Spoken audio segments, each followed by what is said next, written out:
Our first project is from powerhouse Ryerson alum duo, Alicia K. Harris and Rebeca Ortiz. Alicia K. Harris is a Toronto-based filmmaker. She graduated from Ryerson in 2016, where her thesis film Love Stinks won Best Director and Best Production. Her films have been broadcast on CBC, TVO, Bell 5 TV, and at numerous festivals, including Festival du Nouveau Cinéma, and the Vancouver International Film Festival. Her upcoming short, Pick, has been supported by the Toronto and Ontario Arts Councils and the NFB. She was recently chosen as one of the Academy of Canadian Cinema Television's Directing Apprentices. Alicia is also the co-founder of Sugar Glass Films, along with Rebeca Ortiz, a production company dedicated to creating films about women and marginalized groups. So joining her is Rebeca. Rebeca is an emerging Toronto filmmaker whose short films have screened and gained recognitions across festivals internationally. Most recently, Ortiz was awarded the 2017 WIFT T Deluxe Producers Mentorship. She is currently in pre-production for her upcoming short film, Abuela. They are both here to talk about their recent short together, Pick. Please join me in welcoming Alicia and Rebeca.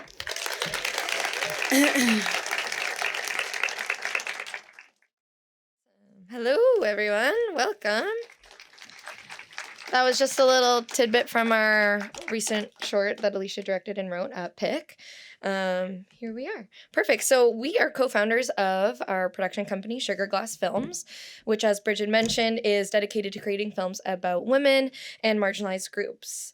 My name is Rebeca. Rebeca Ortiz. I'm a director, writer, and producer. I'm Alicia, and I'm a director, writer, and a production designer.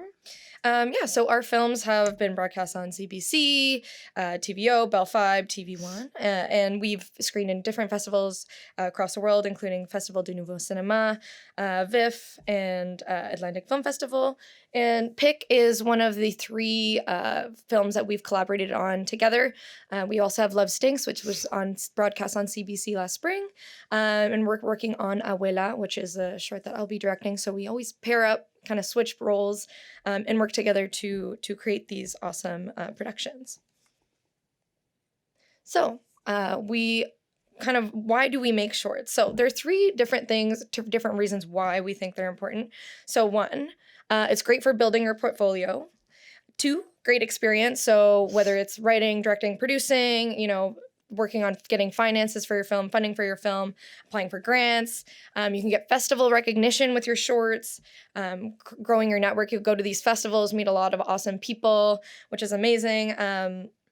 And then it's also a great proof of concept for a lot of bigger projects. So if you've made a short film and you can kind of say like, hey, I'm kind of thinking of making a feature with this. And they're like, cool. And you have that there.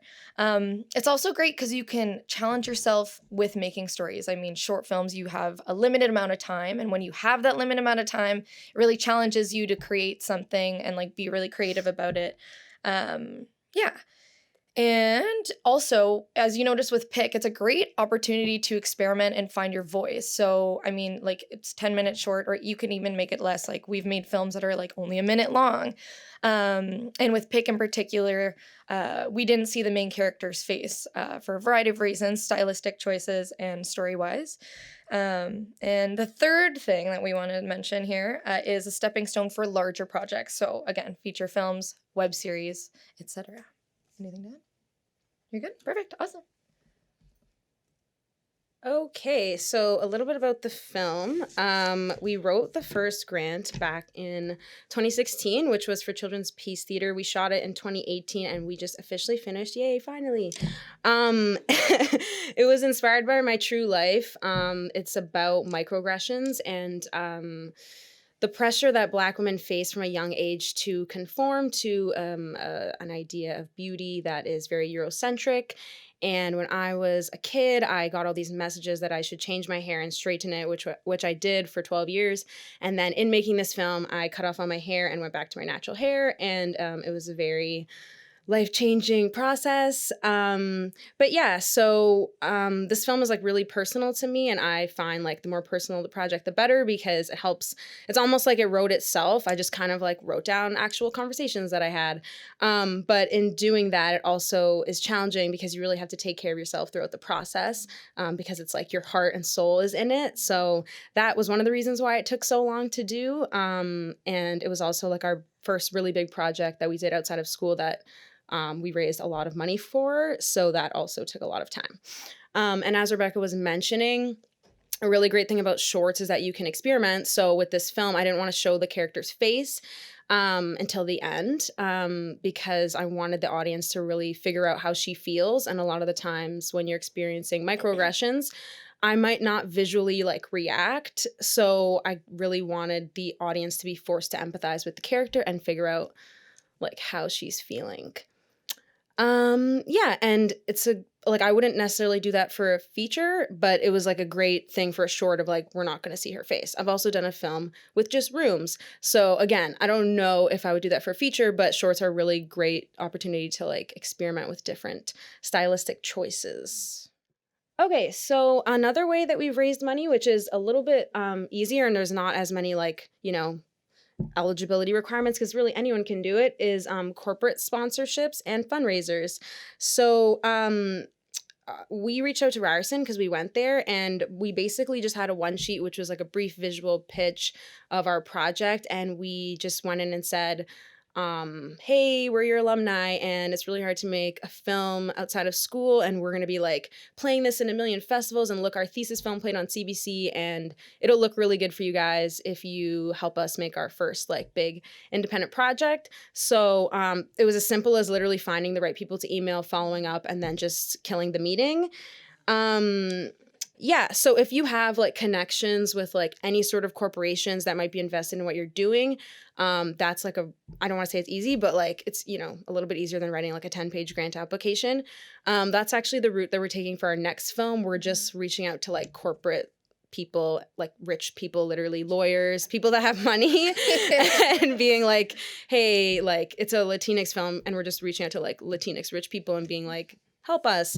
So that's a good way.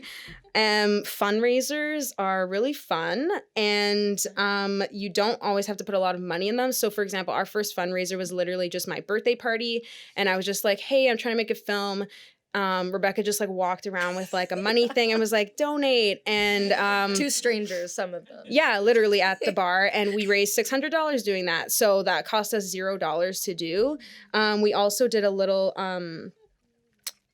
what's it called? A little festival launch party. So not festival, Kickstarter launch party.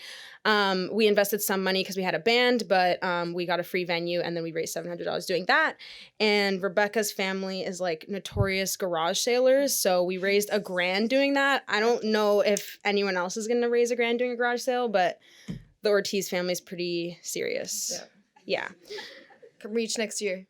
Yeah, we do it every year, and we raised $1,000 this year for Oella too. So anyway, so fundraisers are like pretty attainable and easy to do, and if you have like a lot of friends or like a good network, then you could probably raise a lot of money to do that. Yeah, you can get creative with it. If you have something that works for you, it's good. Anything else? No, I think that's it. Okay. Okay, the moment you've all been waiting for. So we are Kickstarter connoisseurs. We raised $20,000 on Kickstarter. This was our second Kickstarter project. The first one we did was just $7,000 with Love Stinks. So crowdfunding is really fun, but it's also very time consuming. And so yeah, here are all of our lovely tips. So technically you have to budget for perks and the fee that Kickstarter takes, which is 5%. So when you're coming up with your final goal, it's really smart to like include that in your budget because you don't want to take away from money that you actually need for the project. And it is like we budget at least like a couple grand for good perks and stuff because even though like you're trying to come up with stuff that's like cheap and affordable, like totes and tees, like some people, might decide, oh, I really want a t-shirt, so I'm going to donate the next level up. So we like to have good perks that are personal and like related to the film. A lot of people ask like why Kickstarter over Indiegogo or like whatever. We personally picked it because we like the all or nothing aspect of it. Like it just makes it seem like we're really confident in our project, which we are. And a lot of like really famous filmmakers had used it, so we wanted to be like one of those people. Literally, you know, like Zach Braff, Veronica Mars, whatever. So we were like, we want to be in that like famous filmmaker category. But with All or Nothing, like you do have to have a backup plan. So we go into the campaign with like the idea that we will put the money in ourselves secretly, because you're not allowed to put it under your own names. But if you don't reach your goal, you do have to have a backup plan, because you won't get the money. So yeah. So our strategy, we research similar projects that are successful and like just take note of like the content that they have on their page, the sections, the press, and literally, I'm not saying copy it, but use it and follow it because it worked for them. So it'll probably work for you. Yeah. And once you do one, like they're all pretty similar, but it's really key to know your audience, which I'll get into more when we talk about press, but the audience, if you know who you're reaching out to, then you'll know how to target the page to them specifically. Making sure your page has beautiful graphics and the content is really well written is really important, and powerful visuals on the page.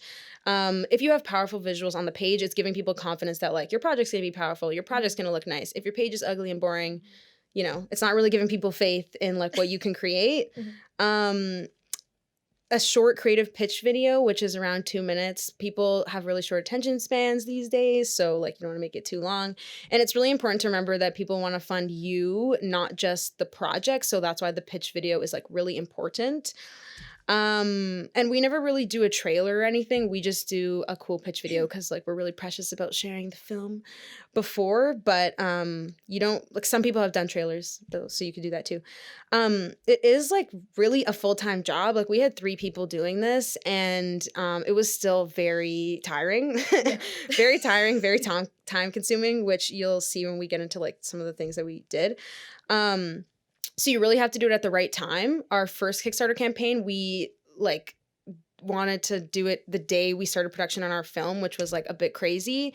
But this one we did in post-production because we're like, we don't have time to worry about the Kickstarter while like the Kickstarter is honestly a production in itself. So we just did it after the film was done. Yeah, so you need, I would say, at least a few people, and like you have to promote it every day. So you just need a team. Having good but cheap perks is really good. Like we screen print all of our perks ourselves, so they end up being really affordable.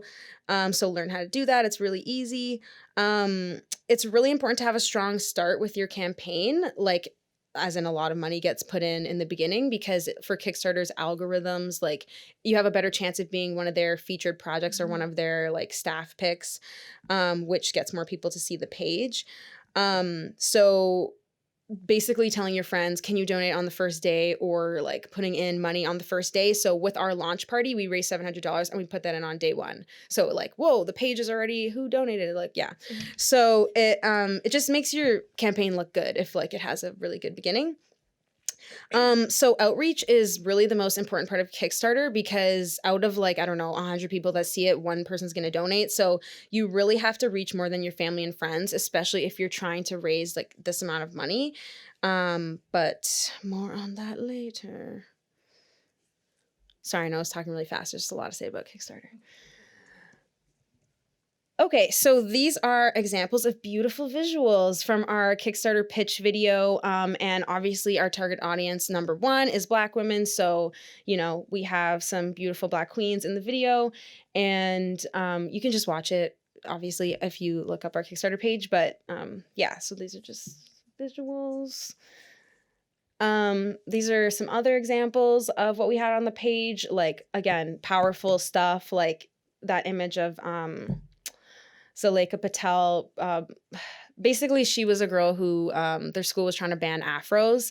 So she and like a bunch of other Black girls in the school started protesting against that. So obviously that's something that like an image that really sticks in people's mind. We named all of our perks after Black women and their hairstyles. So again, reaching out to the target audience and making it more creative and personal, and also like low-key a marketing thing, like just in case Ava or like Viola or, you know, Serena saw it, you know, they would be like, oh, which Ava did like a tweet, but she didn't retweet it or anything, but whatever. Yeah. And then, you know, our second like target audience is like women. So like we made sure to have a photo shoot of like all of our key creatives, which were women, because then people that are like want to support women in film will be like, whoa, look at that badass team. So again, even though it's like nice visuals, it's always like with a strategy of like making it just, it's all part of marketing, like as bad as that is, but obviously that's just our team. So we wanted to like showcase them. Yeah. Do you want anything? Yeah. Just in general, are we talking about graphics now? Yeah. Yeah. So just in general, I mean, as you can see, there's a cohesiveness, which we'll get to with social media as well. But like colors, like again, beautiful images, not just with the video, but with everything you put on the page. Like that picture in the right corner is like what we had for each perk. And perks, like it's fun if you make it like stylized to the theme of your film too.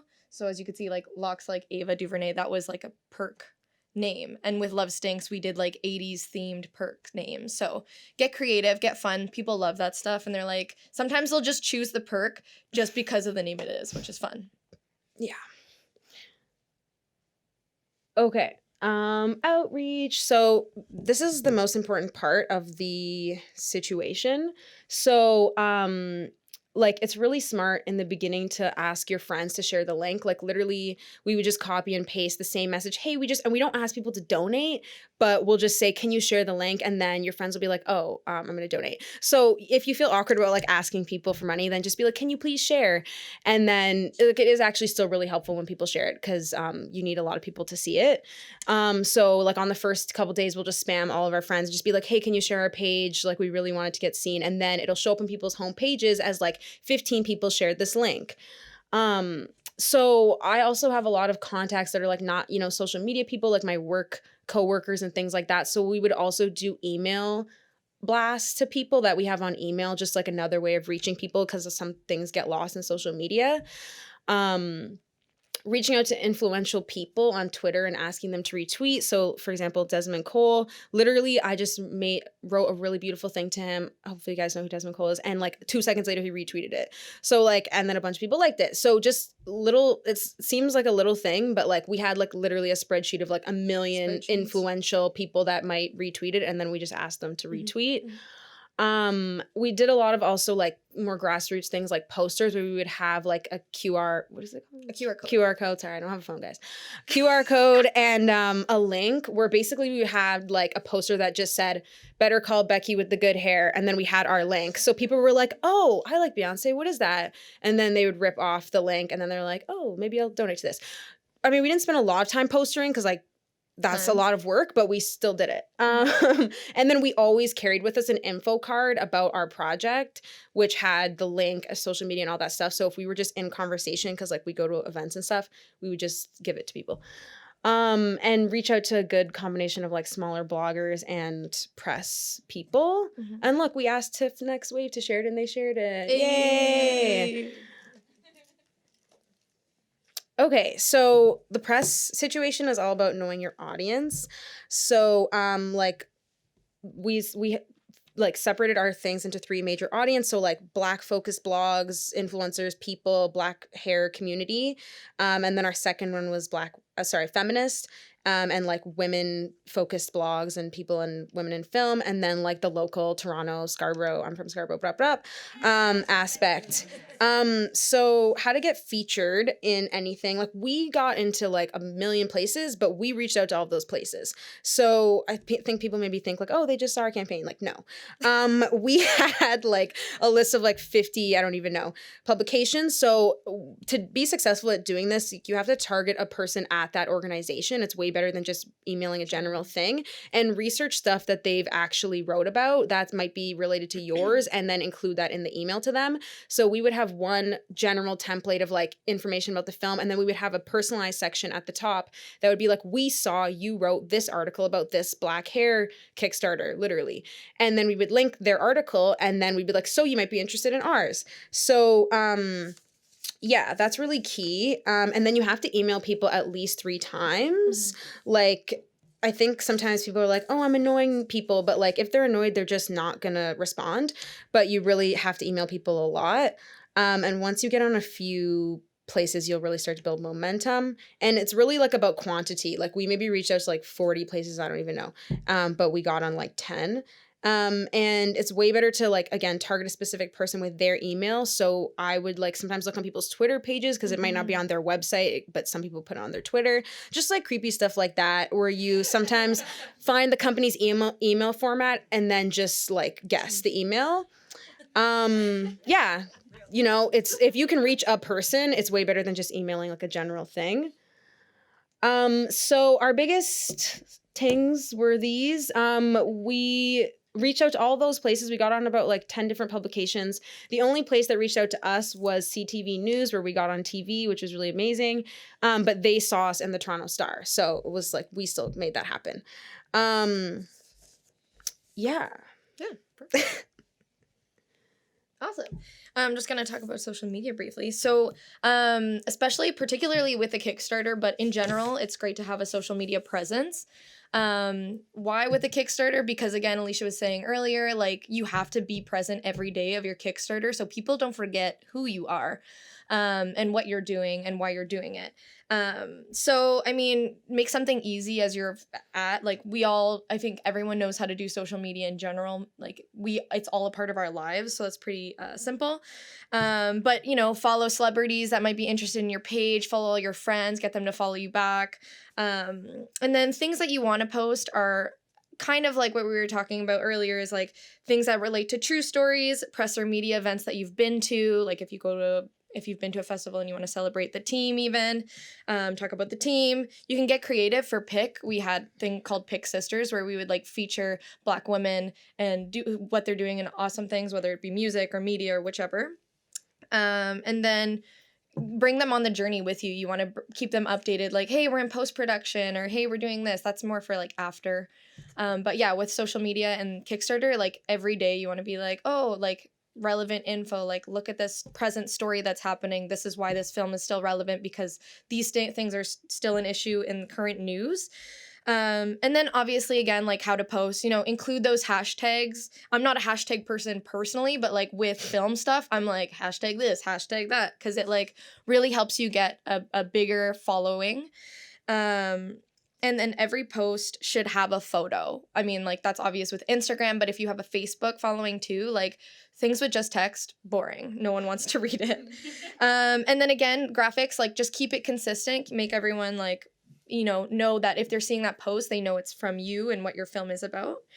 And then, of course, when to post. So, you know, research, obviously, like what peak times are, keep everything up to date. Like if you're posting something on Facebook, you want to make sure it's on Instagram. I think Instagram's like just in general more popular nowadays. You guys might know that more. We're more Facebook generation. We're old. And then scheduling posts. You can like schedule posts ahead of time, because like social media is, again, like a part-time job, particularly doing when you're doing the Kickstarter.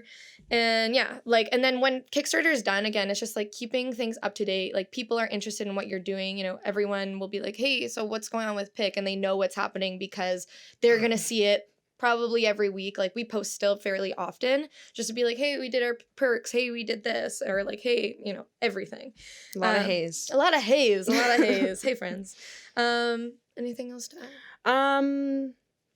Oh, another thing you could do when you're doing like any outreach and just in general, you can like you can set up Google alerts, which is really cool. So like if you're like, for us, we did like black hair, like literally anything that is related to your film, it'll notify you in your email. And then you could be like, oh, and that's how we found stories that were relevant to the time now, or like literally anything. Yeah. And there was a lot, unfortunately. Yeah.